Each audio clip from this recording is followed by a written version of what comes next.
चौधरी लाल सिंह, जिनकी मुश्किलें बढ़ती हुई नजर आई हैं और फिलहाल मुसीबतों का ये पहाड़ या अंबार उनके सर पर और बोझ बनता चला जा रहा है। उनकी अहलिया, उनकी वाइफ की तरफ से पिछले दिनों प्रेस कॉन्फ्रेंस भी की गई, बहुत सारी चीज़ें उन्होंने कही कि जम्मू की जनता आए, अपील की, ये सब। मगर एनफोर्समेंट डायरेक्टरेट ने उनको गिरफ्तार किया था क्योंकि उनका एक केस था PR एजुकेशनल ट्रस्ट, जो उनकी वाइफ के नाम पे चलता है, और ज़मीन गैरकानूनी तरीके से हड़पने या फिर किसी की ज़मीन अपने नाम कराने जब वो वज़ीर थे, और सियासी असर व रसूख का गलत फ़ायदा उठाने का जो इल्ज़ाम उन पर है, उन पर तहकीकात चल रही है। हालांकि जो लीगल लड़ाई है वो चल रही है, उनकी बीवी, उनके बच्चे या फिर उनके करीबी, उनके समर्थक, क्योंकि वो मास लीडर हैं, बहुत सारे लोग उनके साथ हैं, तो दुनिया भर के अंदर उनको जानने पहचानने वाले हैं और वो सभी पुरुम्मीद है कि वो इस हालत से बाहर निकलेंगे। लेकिन पहले 7 दिन की कस्टडी में जो है उनको भेजा गया NIA की, और उसके बाद 5 दिन बढ़ा दिए गए, और अब जो फैसला हुआ अदालत की तरफ से CBI की कोर्ट में उनको पेश किया गया वर्चुअल मोड के ज़रिए, क्योंकि उनकी तबीयत भी ठीक नहीं है। तो वर्चुअल मोड के ज़रिए जब कोर्ट में पेश हुए तो चौधरी लाल सिंह को 14 दिन के लिए सेंट्रल जेल भेजा गया, क्योंकि कस्टडी में वो चले गए हैं अदालती तहवील में। अदालती तहवील में सवाल जवाब और उनके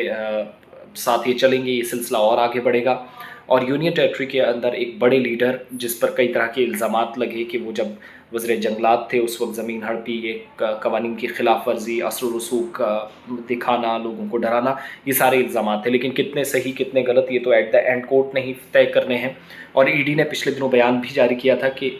चौधरी लाल सिंह जो है, चूँकि ये बयान उस वक्त आया था जब कई तरह की कयासरैयाँ लगाई जा रही थी, क्या उनके मुतालिक कोई शवाहिद हैं या नहीं, क्योंकि वो कह रहे थे मुझे सिर्फ हरास किया जा रहा है, मैं एक मास लीडर हूँ, मुझे इसलिए अलग थलग करने की कोशिश है, गिरफ्तार करने की कोशिश इसलिए हुई थी कई बार कि मैं अलग जम्मू स्टेट होनी चाहिए, जम्मू अलग राज्य बनना चाहिए, कश्मीर से अलग होना चाहिए, ये मांग मैंने की थी। लेकिन वो BJP के सामने भी एक चैलेंज के तौर पर रहे हैं, और कई बड़े लीडरान को, ख़ास तौर से टोल प्लाज़ा का जब मामला उठा उस वक्त ज़बरदस्त वो लड़ाई लड़ने के लिए आगे आए, और डोगरा स्वाभिमान संगठन को क्योंकि अभी लीड करते हैं।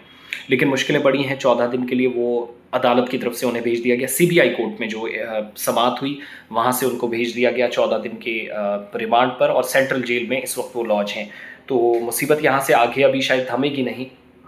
क्योंकि वो जल्द रिहाई की मांग भी कर रहे थे, और ज़मानत अर्जी जो थी, जो उनने उसमें कुछ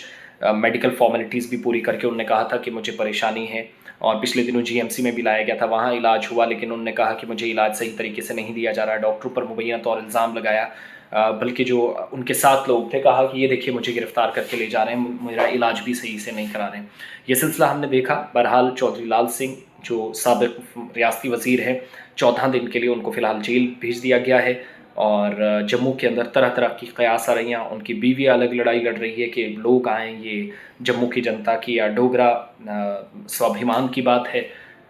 इसी तरीके से उनका बेटा भी कह रही, तो ये सारी लड़ाई जो है वो अब तक चलती रही है। बहरहाल अभी वो सेंट्रल जेल जम्मू में लॉन्च कर दिए गए हैं, और 14 दिन तक, यानी फ़िलहाल 18 दिसंबर जो कल की डेट है, 18 नवंबर से लेकर 1 दिसंबर 2023 तक 14 दिन तक। हो सकता है उसके बाद जब अगली समाअत हो तो कुछ उनकी किस्मत में फ़ैसला हो, लेकिन फ़िलहाल सवाल जवाब मज़ीद होंगे, और CBI कोर्ट ने फ़ैसला उनके खिलाफ सुनाया है।